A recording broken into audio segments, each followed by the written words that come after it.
Hello and welcome to Justice. I'm Judge Jeanine Pirro. Thanks for being with us tonight. Donald Trump will be joining me in a moment, but first, my opening statement. Do we really need to go through this again? The Republican establishment, desperate to stop Trump and Cruz, still working to nullify our vote. If ever there were a time to not take away our vote, it's now, at a time when more people than ever are invested and voting. You want to keep your status quo, the one where one hand washes the other and we pay for the soap. Now, I've said this before, and the establishment is not listening. The lobbyists keep their offices on K Street. The pharmaceutical companies keep paying them. The unions keep adding to their pensions. And the lawmakers get their re-election bribes. Contributions. While we, the underclass, have to work 2 and 3 jobs, rack up a debt our children and grandchildren are going to have to pay for generations.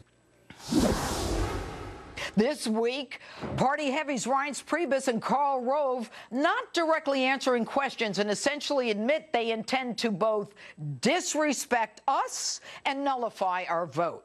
Rove saying this. Donald Trump excites a lot of enthusiasm, but he also excites a lot of anger within the Republican Party and outside of the Republican Party, and a fresh face might be the thing that could give us a chance to turn this election and win in November against Hillary. Fresh face? You want a fresh face? Aren't you the guy who kept bringing us one Bush after another? And RNC Chair Priebus refuses to say whether the presidential nominee for Republicans will be one of the top vote getters, Trump or Cruz.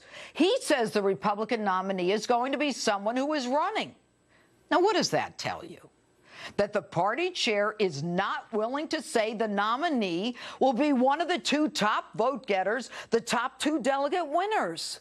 Instead, he quotes Rule 40, that a candidate needs the majority of 8 states. Okay, Trump has won far more. Then, after he pretty much continues to rule out Trump and Cruz, he says our nominee is going to be someone who is running. Now, if you rule out Trump and Cruz, unless the Republicans are looking to nominate Hillary or Bernie, he's signaling that John Kasich will be their nominee. The operative word, their nominee, not our nominee. But more important is Rule 42.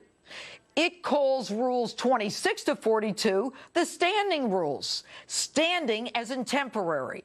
Temporary as in they can be changed. Now, if they can change Rule 40 and give the nomination to someone who does not have 8 states, and if they can change Rule 42, then even if Trump gets to that number 1, 2, 3, 7, they can then move the goalpost to wherever they want. They then maneuver to a brokered convention and give it to Kasich or whomever. Now, these RNC rules are teed up for the convention rigging. They can nullify whatever occurs before the convention. And the 2012 rules that are now in place don't necessarily apply to this convention. The RNC and Rules Committee has the power to change the rules, and there's no way to challenge the results, no opportunity to go to court. The fix is in. You know, I've lambasted Barack Obama for his condescension and his belief that only he knows what's good for us. And I've lambasted the Democrats for their superdelegates committed to Hillary before their state even votes. You know what? The Republicans actually take the cake. They're not even hiding what they plan to do. They are about to change the rules, ignore the votes of people who waited in line for hours, and invalidate the votes of people who have never voted before, and put in a candidate they think is good for them. Whatever happened to your vote matters? Not only is that infuriating, it is un-American. Now, look. I get it. I ran for office. I get it when senators and governors endorse their pals and try to convince you that their friend is best for you. But not since the American Revolution has the ruling class tried so hard and so blatantly to take away our vote. Do you not recall when we dissolved the political ties that bound us to the monarchy, when they strayed from all ideals of equity and fairness? A primer to the establishment. We don't get our rights from government.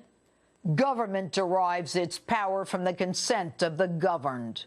We institute government to secure our rights, not to allow them to be taken away. Honestly, I don't care what you think of our choice or whether you like our favorites or not. Like everyone else, I will not be a puppet on a string, so stop trying to pull our strings. And that's my open. Tell me what you think on my Facebook page or Twitter, #Judge Jeanine. And